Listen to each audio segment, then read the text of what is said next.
The following is a Stars and Strikes doubles rebroadcast featuring some of our most memorable programs.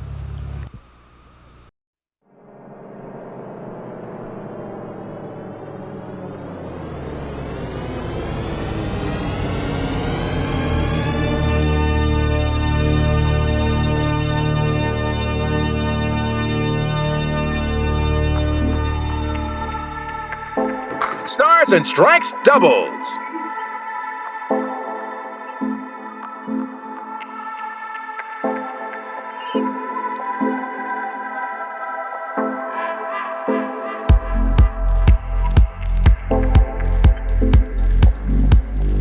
Stars and Strikes doubles is sponsored in part by Somerville Lumber.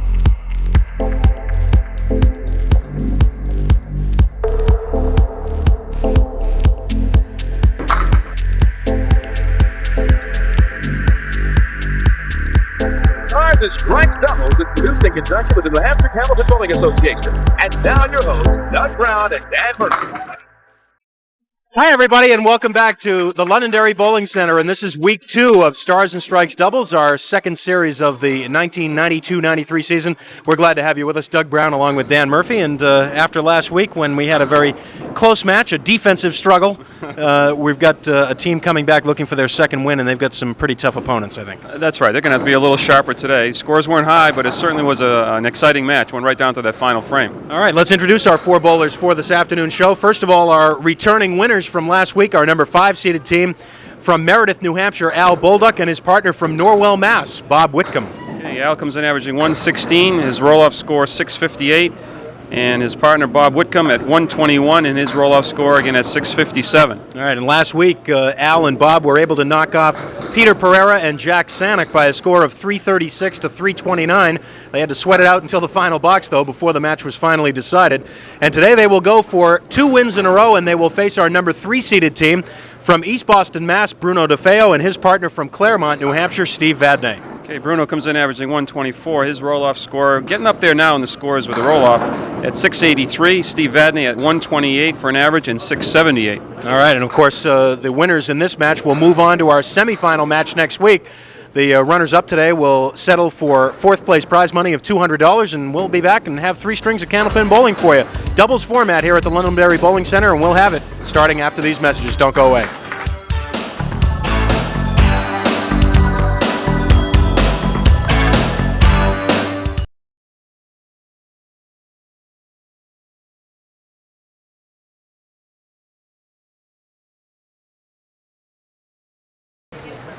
Last week, if you missed it, we had a terrific match with Al Bolduc and Bob Whitcomb eking out a 7-pin victory over Peter Pereira and Jack Sanick, 336 to 329. So Al and Bob return to try and make it 2 in a row this afternoon. Next week, the winners of this match move on to face Mike Poulin and Mike Morgan.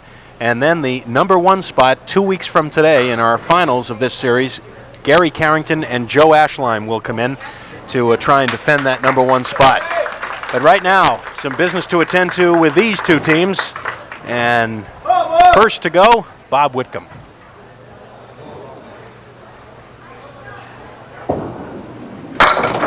Interesting stat that we were talking about, Doug, before the show as far as marks on lane 30 and lane 29 last week. Of course, that was 10 minutes ago, so I forgot what you told me, but it was interesting. I know we had a lot more. 12 and 6, 18 marks total, and 12 of them were on lane 29. And it was actually a much wider margin than that in the first 2 games when both teams were really, really struggling on lane 30. Bob Whitcomb starts this match on lane 30 with a $10. 7-pin drop. Not an easy spare, though. 3, 5, and then, of course, the sleeper in the back, the 9-pin. You have to be heavy enough on the 3 to carry the 9, but can't be too heavy because you'll leave the 5.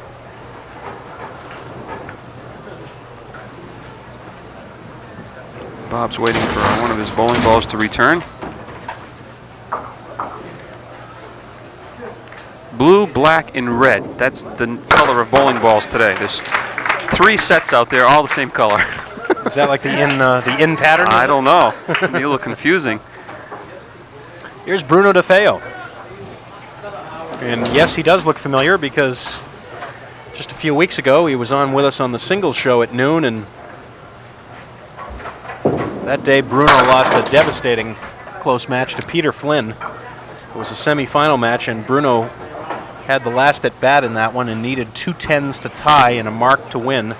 And he came up with a pair of 9 boxes and wound up losing by 2. And I was talking with Bruno before the show, and he just said that he was trying to put it out of his mind, and actually he's been bowling quite well since then. And so he's been able to just kind of put that away and move on, which is the best way to deal with it. That's right. I mean, it's not a point where he had missed 2 easy marks. Right. He hit both spares, we thought. Obviously, he didn't get him, so I guess he didn't hit him correctly, but he certainly looked good going down. But he made an interesting statement to me. He says, maybe luck comes with experience. Well, that's truer words may never have been spoken. Right. Yep. Bruno looking for his first win on Stars and Strikes. He's 0-2.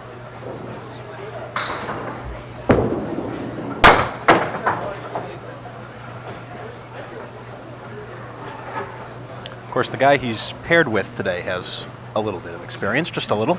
He's got a few wins here. Stars and Strikes. He's talking about Steve Vadney, of course, as Bruno comes up with a pair of 8s.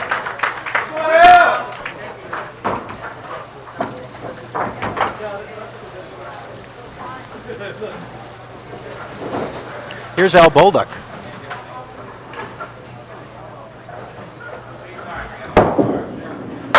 And Al's right in the pocket, and he carries the 10-pin, leaving the 5. Just like the head pin, right down the center of the lane is the 5. And he covers that without a problem. Spare in the 3rd. First mark for either team.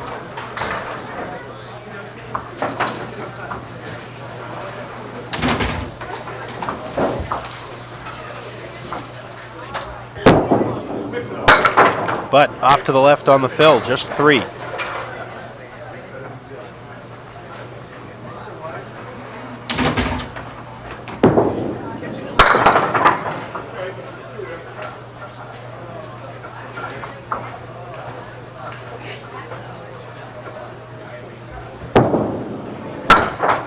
And the 8.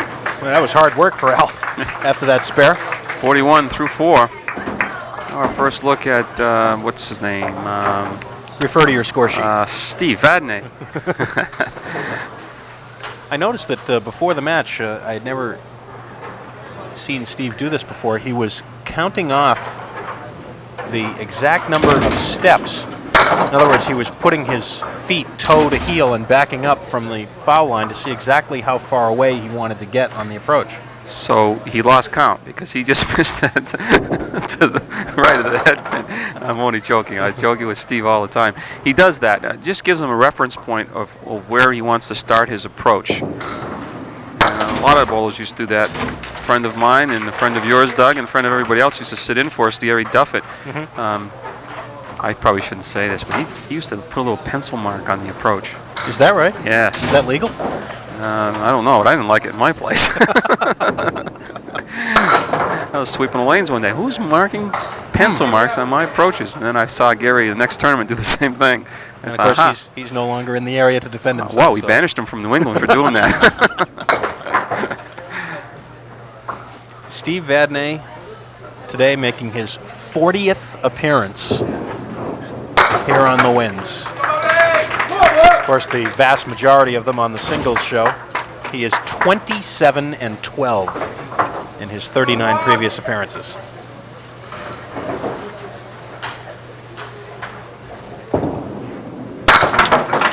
Bob Whitcomb, his team with a 7-pin early lead.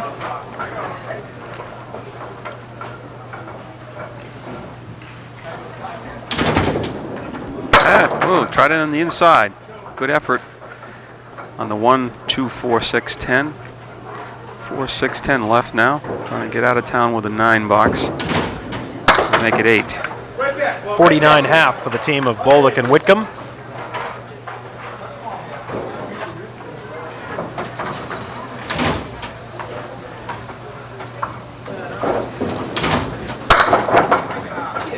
And this time it'll be the 3-6-10 to the right and the 4-pin over on the left with wood. You could maybe throw the 3-pin over into that wood. Something good might happen. Close. Nope, not quite.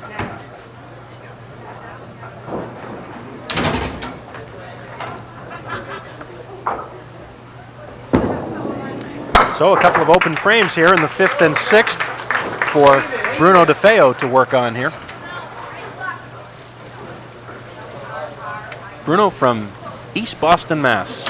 Works for Fleet Bank. Does a lot of his bowling right in East Boston at Central Park Lanes. And he is right on the head pin that time for a big strike. Good looking delivery that time for Bruno.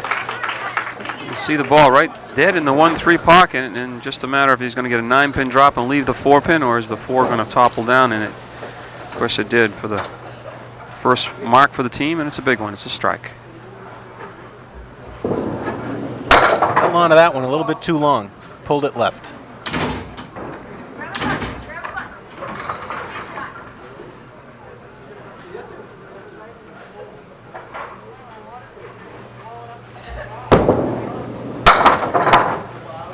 Six on the strike. Enough to give his team a 1-pin lead, but he'll have to take care of all 4 of these to maintain the lead.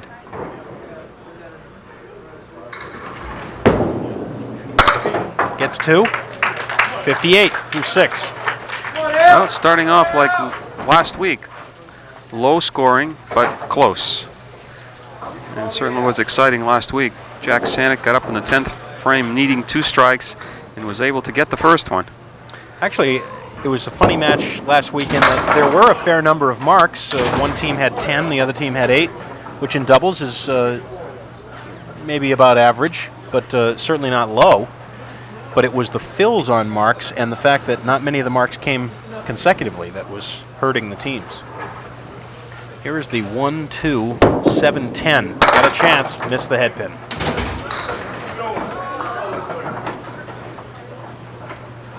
That's not the pin you want to be shooting at with a third ball. Of course, that being the head pin. At the end of last week's show, Al was joking about the fact that maybe bowlers ought to consult you for some lessons after their struggles last week. So have you talked to them since then? No, I haven't. No. I was joking with Al, though. I thought, well, maybe you 4 should take up another sport when it comes to bowling. Just kidding. Just kidding. One of those days that all 4 bowlers just weren't on top of their game, and very rarely do you see that happen, but it did last week. Is there anything specifically that you would recommend to somebody when they go into a prolonged slump like that? What do you do, or what have you done? Well, you just got to go out and work it out of it. I would try different things on the approach, but it's different when you're in front of the cameras, because in the mixed doubles, there's not much room to make any adjustments because you're only up there every sixth frame, so it's difficult. Singles, you might want to experiment a little bit left, right, forward, and back on the approach just to get yourself a different angle coming at the pins. And this is the problem. The bowlers were just not hitting the head pin with the first ball. Steve Vadney may steal a spare here, but not quite. So if you're missing to the right, I always want to move to the right. Just give me a different angle coming at the pins.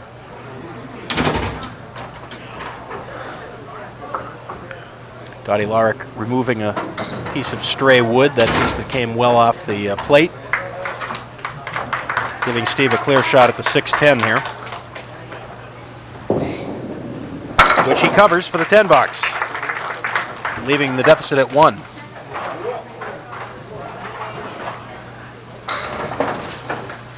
Our presenting sponsor here on Stars and Strikes Doubles, as always, Tri-State Megabucks. Just imagine being rich. Give it a try. Tri-State Megabucks. Steve Vadney, the 3 and the 6 left. Yes. That's Steve's first mark of the day. Second for the team. Back to Bob Whitcomb now. Crossing over, and that was kind of a delayed half Worcester almost. Wasn't it? You could almost hear each pin go out separately. Normally they sound like they're going out as 1. It was a hard half Worcester. It seemed like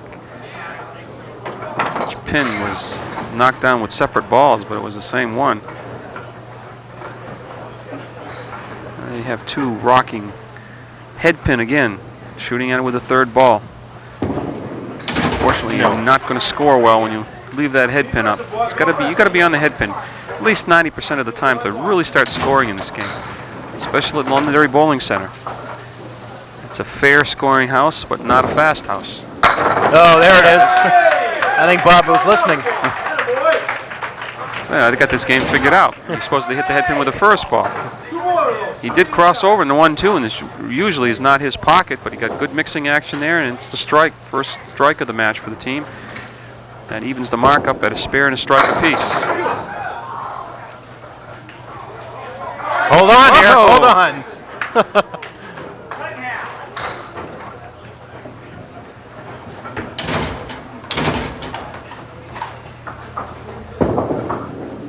And it'll be a 9. A 105 for the team of Bolduc and Whitcomb. They had a 106 to open up last week's match. Well, Bruno DeFeo will fill the spare put up by Steve Vadney and will take the lead with this fill, at least temporarily.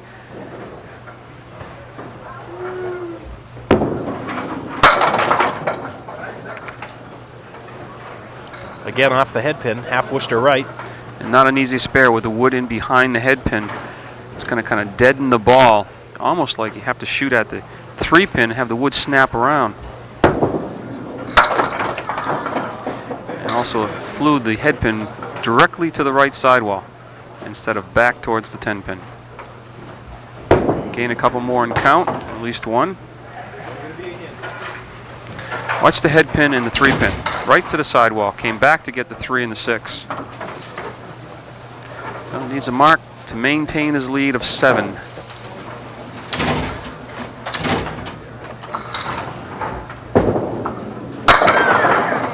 Big 9 drop, leaving the 6. Everything but that 6. Never touch the 6 pin.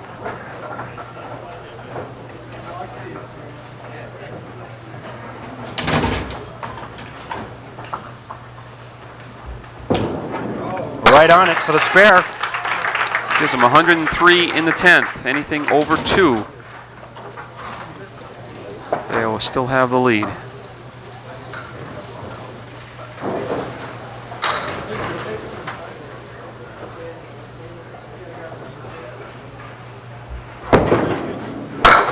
Bruno punches through, but works out with a 6. That'll be enough to give his team the lead after the first game. It'll be 109 for DeFeo and Vadney, 105 for Bolduc and Whitcomb, and we're back with game 2 in a minute.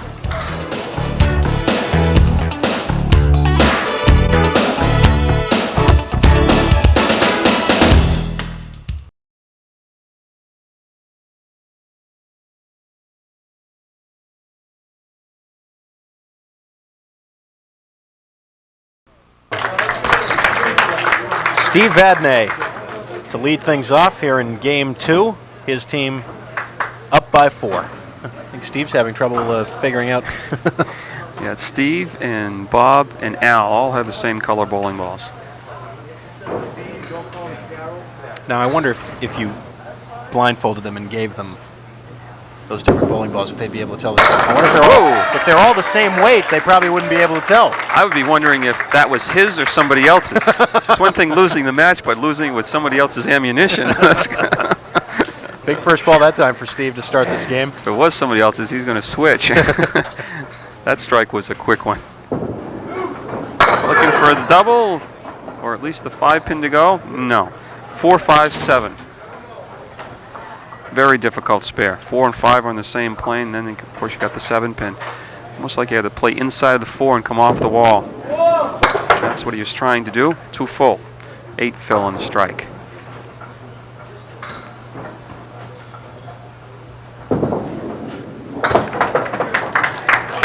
.27 opening pair for Steve. What do you say? What do you say? And now Al Bolduc.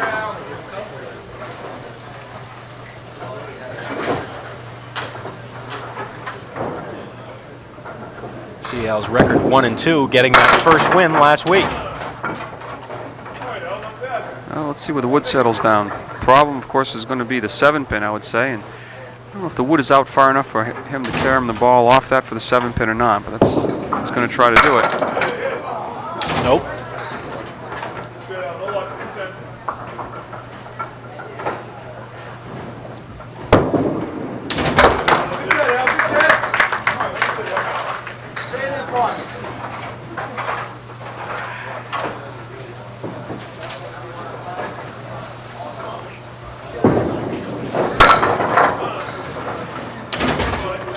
Al puts a pretty fair amount of spin on that ball when he releases it.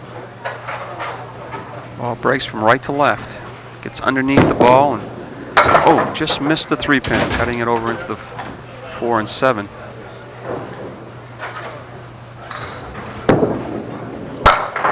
Nine box. So the lead is increased to 12 for the team of DeFeo and Vadney, and Bruno steps back up to the line now.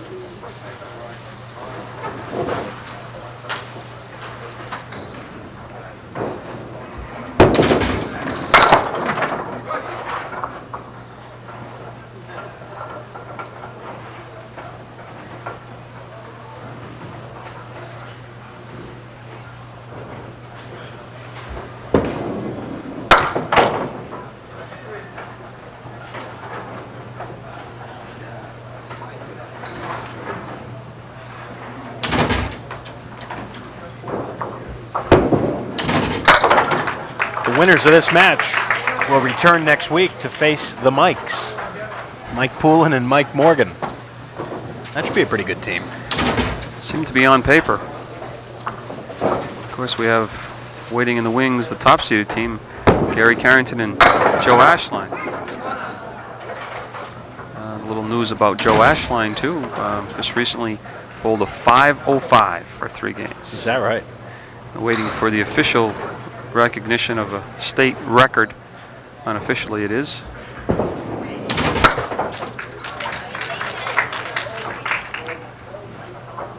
Where was that recorded? At Leader Lanes. Lanes 1 and 2.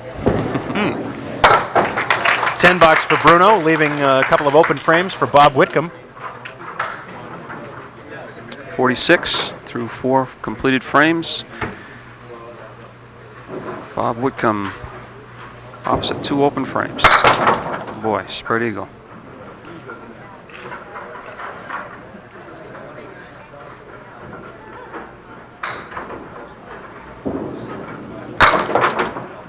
Got 3, Bob. 505, by the way, for 3 games, in case you were wondering, is 168. A little better than 168 per game. Yeah, I didn't hear what his individual games were, but I was assuming that if it was a real big single, they would have mentioned that too, also, or mentioned it also to me, but they didn't. So. Well, I'm sure Joe will be able to tell us all about it when we see him. Probably have a score sheet with him. Well, every once in a while you see this, the back row, 7, 8, 9, 10. Looks like he should go after the wood on the right-hand tip and the 9-pin. That's what he's trying to do, and 10-pin was the problem. Bob Whitcomb looks like put on another 20 pounds. He could be a good tight end. Very intense when he's up there. That'll be a 9 box for Bob. And we will take a timeout with the lead now for Bruno DeFeo and Steve Vadney going to 14 as we pause near the halfway point of this match here on Stars and Strikes Doubles. Don't go away.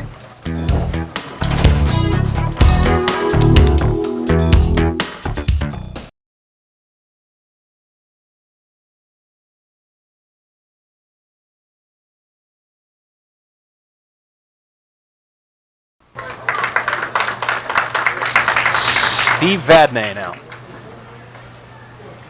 Taking a little practice swing.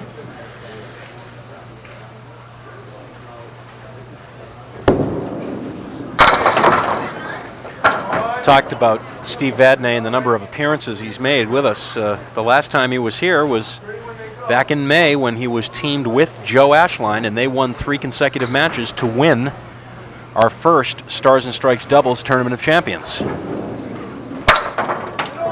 This he may may get carry. Oh, yes.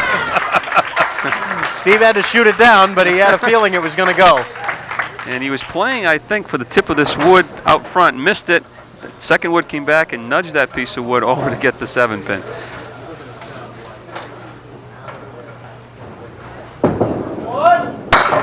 That ball seemed to drift on him a little bit to the left. Just the 4 fill. Deja vu last week. Bowlers just could not get the big fills on the spares.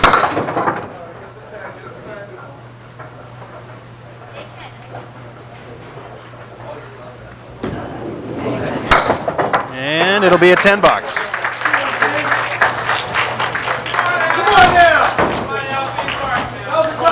Al Bolduc. Keep referring to last week, but same type of match. The team that's leading just couldn't seem to put up the big lead. The other team keeps hanging around. Of course, if Al Bolduc was to put 2 marks up here, the match would be virtually tie. Yes, there's one of them. That is mark number 3 for the team of Bolduc and Whitcomb. Vadney and DeFeo have 5 marks to this point. Mix up. Just for 4 fill, though, matching the 4 fill by Steve Vadney a moment ago. Almost gives you the impression that they have something to do next week. Oh boy. Ooh. Heavy on the head pin. That's all he got was just that head pin, and still looking at 5 pins. And threatening to lose a few and count. And he's going to do just that. 6. So that swells the lead up to 18 for DeFeo and Vadney, and Bruno DeFeo will try and add to it.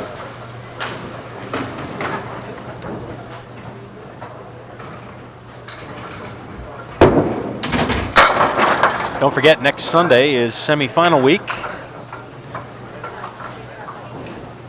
at noon.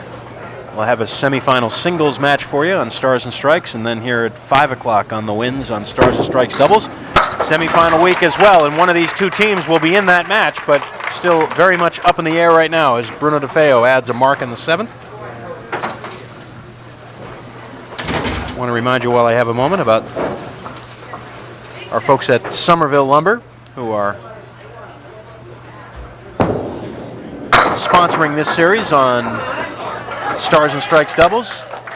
Somerville Lumber, where you can get it right the first time. 5-7 left for Bruno. Going to try to cap the piece of wood out in front, get that moving, or go by it and hit the wood on the right-hand tip. Well, he hit it, but he didn't catch enough of it to do any damage to the 7-pin.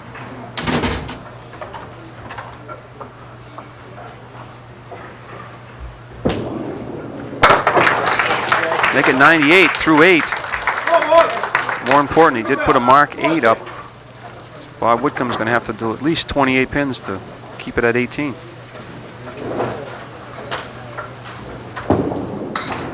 Bob right on that head pin, and there's the strike. Wow, that was a triangle and the 10 pin, and they all kind of collapsed at once. Look, he's going to have the 4, 7, 8, 10 left right now, and then they all seem to be tied together. All 4 of them go down for the strike. Looking for the double. Crossing over. There it is! Yes, sir! Double strike, Bob Whitcomb. And the double high 5 from Al Bolduc. So all of a sudden, the match is going to be extremely tight, depending on what Al Bolduc does when he gets up working on that double strike. Steve Vadney tries for one of his own. 4-8 left.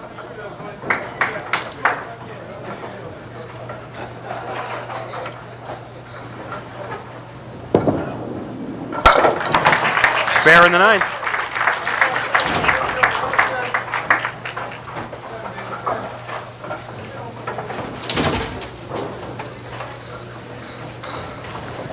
Oh, with a double strike working, Steve's thinking, I better get a big fill and another mark here in the 10th.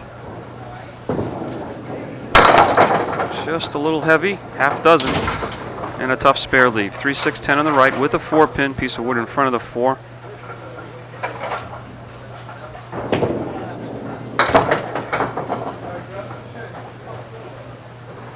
Well, if there was one important ball, it's going to be the next ball that Al Bolduc throws. 123 for the team of Vadney and DeFeo, a two-string total 232.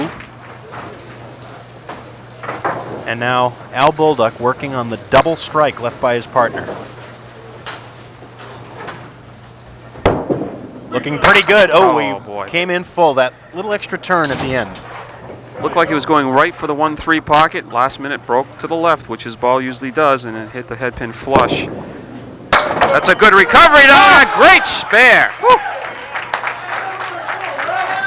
What a shot that was. Absolutely. I'm sure he would have taken the 9 fill on that, but it was able to trip the 4-pin out of there for the spare. Back on the head pin. 7-pin drop, 3-6-10 left. Fix this up, they have a chance to gain the lead. No, he's not going to. Going to be very close, though, heading into that third and final game. Might even be tied. Al converts this 10. He does. And we are dead even. It is tied after 2 games, 232 for DeFeo and Vadney. Likewise for Bolduc and Whitcomb. We've got 1 game to settle it, and we'll be back to do it right after these words.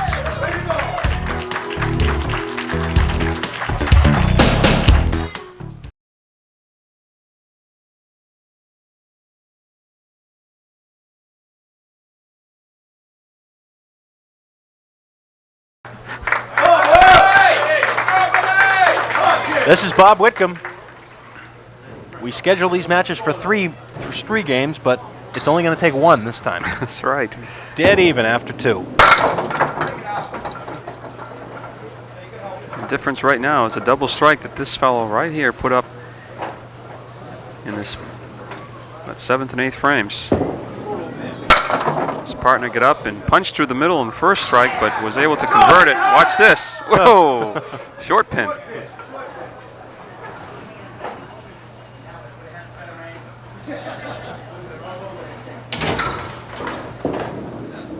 And a 10 bucks for Bob.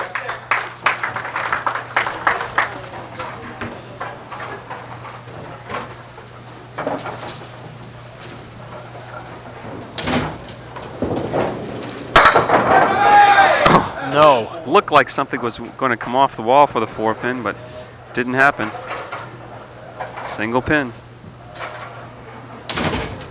And this doesn't look like probably a pencil standing up down there. Oh, he pulled it to the left. Stamped his foot as it went by. I think he knew as soon as he let the ball go, he needed some real help. Same spot. Steve Vadney will lead it off for the team of DeFeo and Vadney as they elect to switch their rotation for this third game. And Steve will look at the 4-10 with wood. It all depends on the angle of that wood, perhaps. Yeah, it doesn't look like he's got good angle, but let's see. If there's a way, Steve will find it. Just behind it.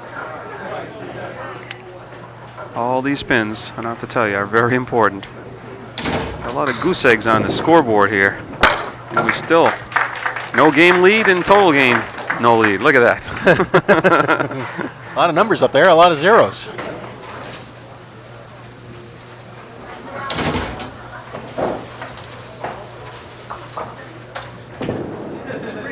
On the head pin, how about that for a pocket hit? Leaves the 7. Watch the wood. That wood is not going to cover it, although the second piece could hold the first one in line for him. He's going to have to come up a little high. Looks good. Yep. Yeah. Second piece definitely was an advantage to him. So all of a sudden it's a 1-pin advantage plus the fill. Al Bolduc for the 3rd and 4th frames.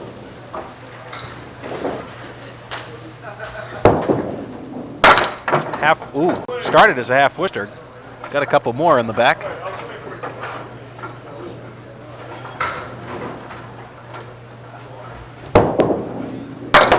Just a little bit to the left.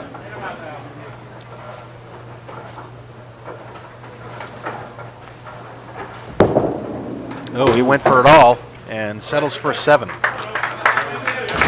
again, that's a decision that you have to make, particularly in a tough match, whether to go for the 2 in the corner or to try for all 3. Yep, that's a close match. I don't know. I probably would have taken the 2. Tried to, but well, 3-6 on the left, right, I should say, and 4-7 on the left. Needs one of these to spark the team. Gonna be close. Ooh! Took the 7 pin, but not quite enough for the 4.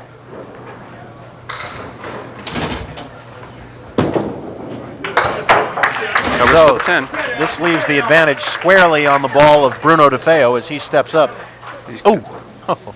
Now with just a decent fill, he can push the lead into double figures because he's opposite a 7 frame. Big ball right here. Oh, it is big too. Ooh. Just the 7 pin. Now he's got a choice here. You've got to make up your mind before you throw the ball.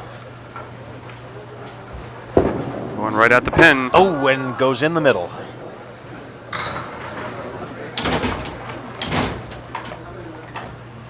The choice I meant is there. He's playing the wood that time. You know, you have a foot to play with. I don't know. Well, I'm getting up there in age. I need all the advantage I can get. I would have, no doubt in my mind, I would have played the wood. The lead is 13. Hammering through the middle that time. And now he has to work out because he's opposite a 10 box. Gonna work the 2nd and 3rd balls to at least get a 9 or a 10. Keep the figure, the double figure lead.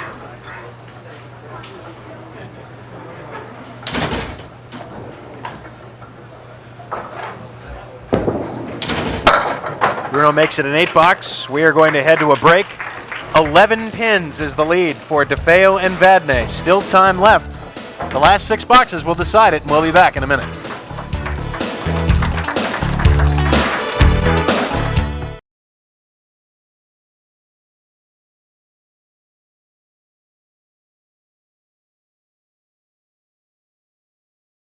What do you say, boy? What do you say, kid? Here's Bob Whitcomb. Crowd trying to urge him on.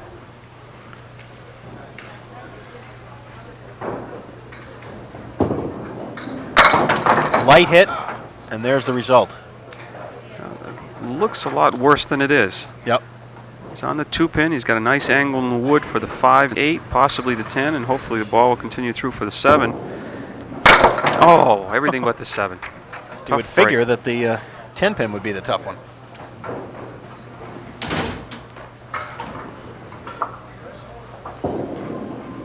And it's a 9 box. Leave one hanging, Rob. Come on, kid. Stay aggressive. Down 11, as you see. And of course, in the disadvantageous position, probably in this particular case, of having to put the score up first.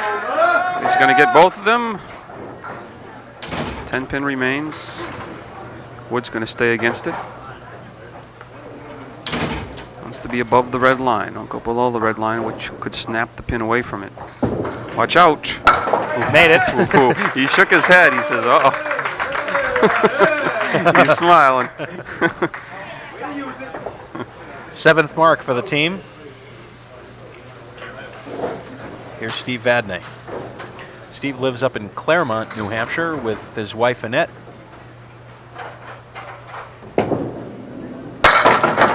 Daughter Jennifer and son Stevie. Stevie is here in attendance today. Steve works at Sturm Ruger and does a lot of his bowling at the Sunset Lanes in Newport, and he will look at the 4-7 for a mark.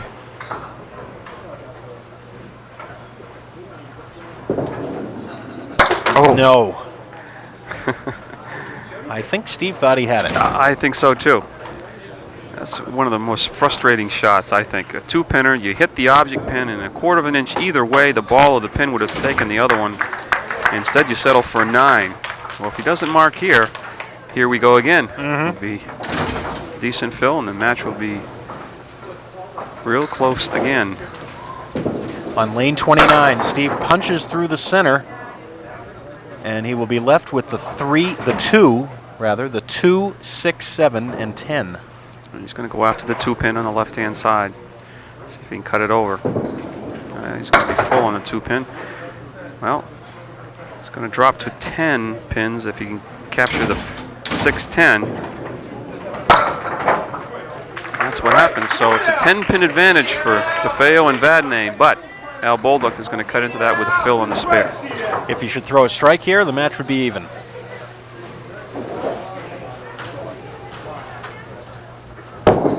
Oh, way to the left. Actually stole an extra pin in the back.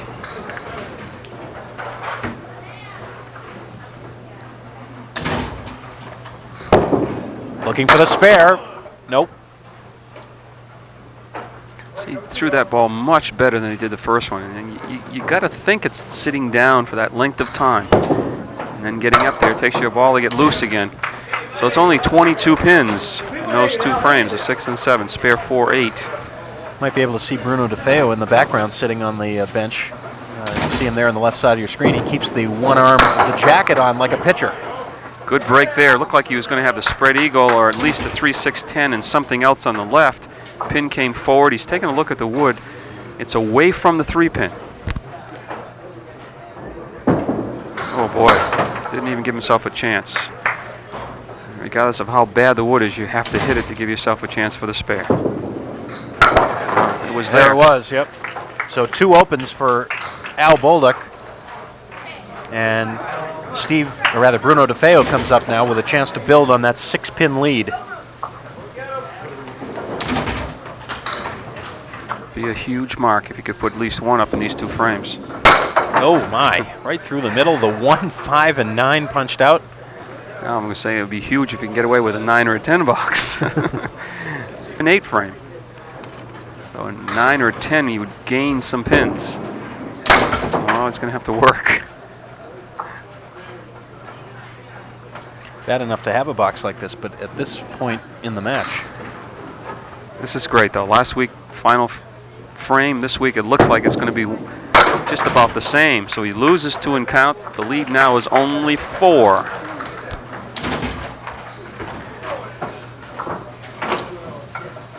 And we're missing the 8-pin. Yeah, Bruno picked that out. He saw that the rack was missing the 8-pin, and he gets the re-rack, of course.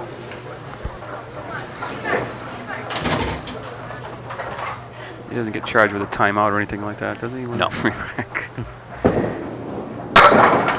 Big first ball. Oh! Big strike. Bruno DeFeo in the 8th. For a minute, I thought he was going to be left with just that 8-pin. Well, I guess the delay with the re-rack didn't bother him, did it? Look at that. 4 and the 8, and they both go together. Big strike for Steve Vadney to work on, already leading by 4. So Bob Whitcomb knows I've got to put at least 1, probably 2 marks up. Light hit, let's see. Oh, yes. Just the 10-pin. Now it all depends on that wood. Well, you've got to shoot for the one that's looking at you. That's moving out of the way now anyways. And I don't think the wood next to it now is close enough so you can carry him the ball off that. I think he's got to have the 10-pin. He's got it anyways. Oh, yes. What a shot that is in that situation. Clutch mark. No doubt about it. Probably the toughest pin in the rack. But he's probably going to need another mark, too. Very important now. 7 or better and another mark. Looks pretty good going in. Would that pin roll back? No, it's going to be an 8 drop. Those are the same 2 pins that Bruno DeFeo kicked out for his strike. Now in this situation, you've got to be thinking, I have to grab the 4-pin.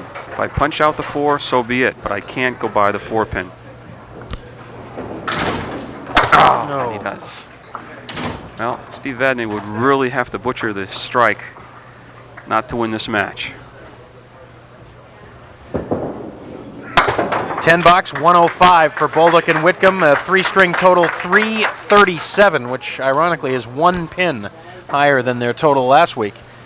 Now they can only watch to see if it'll be enough. Needs 106 to win, of course. They were tied coming in. He's at 101 clip right now, but he's working on the strike. So if Steve throws at least a 6 on this strike, he will not need to mark again to win the match. You see, 9 marks for the team. first ball, and how about that? A big 9 drop. That should just about do it. He's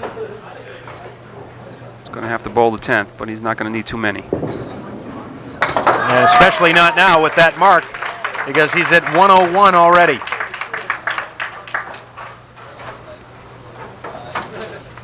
So it looks like Steve Vadney will get win number 28 in his Stars and Strikes career. And there it is. And his partner, Bruno DeFeo, will get win number 1. I'm sure he's feeling very good about that. He leads the applause for his partner, Steve Vadney. Nice to shoot at the diamond when you know you don't have to make it.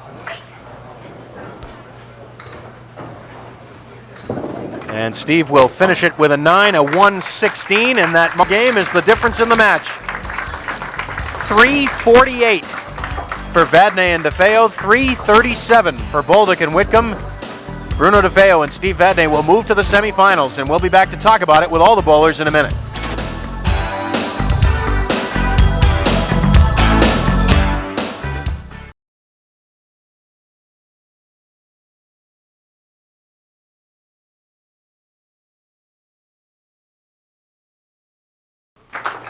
Welcome back for the second week in a row here on Stars and Strikes Doubles, a very, very close match. And let's meet the bowlers right now. First of all, let's call up Bob Whitcomb and Al Bolduc.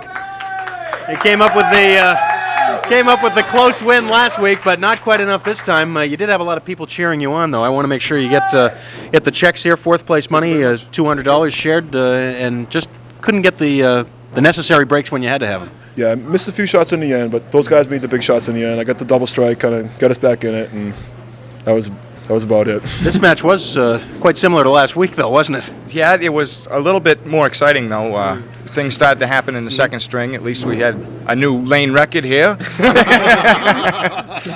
Well, those lessons from Dan Murphy probably paid off then. Huh? Oh, they definitely did. I think it's going to cost me what I won here for that. Well, guys, congratulations. And, of course, you're both eligible to come back, so hope to see you again later in the season. Thank you very much. Thanks very much, Bob and Al. And now let's call up Bruno DeFeo and Steve Vadney, who will be coming back to try and make it 2 in a row next week. And I know I want to talk to you first, Bruno, because this is your first win. This guy's won a whole bunch here, but this is the first one for you, so you got to be feeling pretty good about it. I finally got it out of the way after a couple tough ones on the single show. Just luck, finally maybe something turn it around a little bit. We'd have to open after that 6 box. He'd come back with something, give him something to work with, and he took over from there. He came up with some big shots, and of course you guys made it happen in the third game. It all came down to those last few boxes, basically. Yeah, it looked like nobody wanted it there for a while, and Al missed a big shot there in the 10th, which was a gift for us, fortunately. Well, next week we got another gift for you. Mike Morgan and Mike Poulin are going to come in. Yeah, well, know them both great guys, both great bowlers, so take it from there. It should be a great match. Hopefully we can hit the pins a little bit better than the first 2 shows were anyways. All right, well, we'll be looking forward to that one next week. Congratulations, guys. Got 1 in the bank and looking for number 2 next week. We'll see you then. All right. Let's take a look at what is happening now for next week and the week beyond as we move to the semifinals of this series here on Stars and Strikes Doubles. Bruno DeFeo and Steve Vadney from that number 3 spot hold their position for now, and they get a chance to come back next week to face Mike Poulin and Mike Morgan in the semifinals. That's going to be a good one, but they have to go something to top the excitement in the first 2 weeks of this ladder. That's true. The matches have been very, very close, and we certainly hope that you'll be with us next Sunday here for semifinal week on Stars and Strikes. First of all, at 12 noon, of course, we'll have our singles semifinal for you, and then next Sunday afternoon at 5 o'clock right here on Stars and Strikes Doubles for the semifinal match between Bruno DeFeo and Steve Vadney facing Mike Poulin and Mike Morgan. Until then, for Dan Murphy and the whole crew, Doug Brown, so long, everybody. Have a good week.